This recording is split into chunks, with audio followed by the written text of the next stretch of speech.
റഹ്മാനിർ ബഹുമാനപ്പെട്ട അധ്യക്ഷൻ, പ്രിയപ്പെട്ട ഉസ്താദുമാരെ, അധ്യാപകരെ, എൻ്റെ പ്രിയപ്പെട്ട കൂട്ടുകാരെ, എല്ലാവർക്കും എൻ്റെ ഹൃദയം നിറഞ്ഞ നബിദിനാശംസകൾ.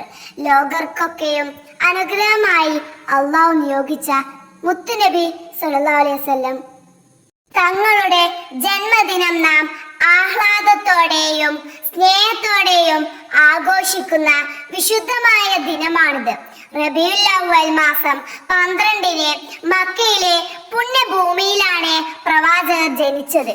അജ്ഞതയും അനീതിയും നിറഞ്ഞു നിന്നിരുന്ന ഒരു കാലഘട്ടത്തിലേക്ക് കാരുണ്യത്തിന്റെ വെളിച്ചമായിട്ടാണ് അവിടുന്ന് കടന്നു വന്നത്. വിശുദ്ധ ഖുർആൻ പ്രവാചകരെ വിശേഷിപ്പിച്ചത് ലോകർക്ക് മുഴുവൻ കാരുണ്യമായിട്ടല്ലാതെ അങ്ങയെ നാം അയച്ചിട്ടില്ല എന്നാണ്.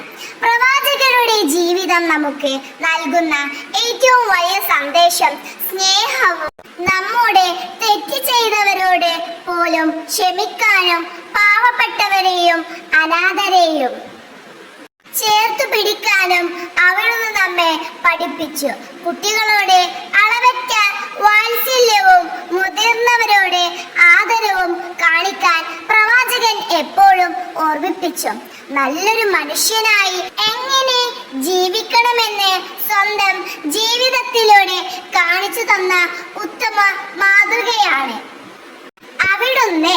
സത്യസന്ധത, വിനയം, സഹനശക്തി, നീതിബോധം എന്നിവയൊക്കെയായിരുന്നു പ്രവാചകന്റെ വ്യക്തിത്വത്തിന്റെ സവിശേഷതകൾ.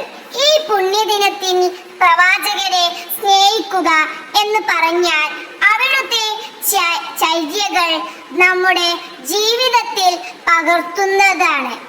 മാതാപിതാക്കളെ ബഹുമാനിക്കുക, അയൽവാസികളോട് നന്മ ചെയ്യുക, സത്യം മാത്രം പറയുക, എല്ലാവരോടും പുഞ്ചിരിയോടെ പെരുമാറുക തുടങ്ങിയ നല്ല കാര്യങ്ങൾ ജീവിതത്തിൽ കൊണ്ടുവരുമെന്ന് നമുക്ക് പ്രതിജ്ഞ ചെയ്യാം. പ്രവാചക പ്രകീർത്തനങ്ങൾ പാടാനും അവിടുത്തെ സന്ദേശങ്ങൾ ഉൾക്കൊള്ളാനും അള്ളാഹു നമുക്കെല്ലാവർക്കും തൗഫീഖ് നൽകട്ടെ എന്ന് പ്രാർത്ഥിച്ചുകൊണ്ട് ഞാൻ എൻ്റെ വാക്കുകൾ ചുരുക്കുന്നു.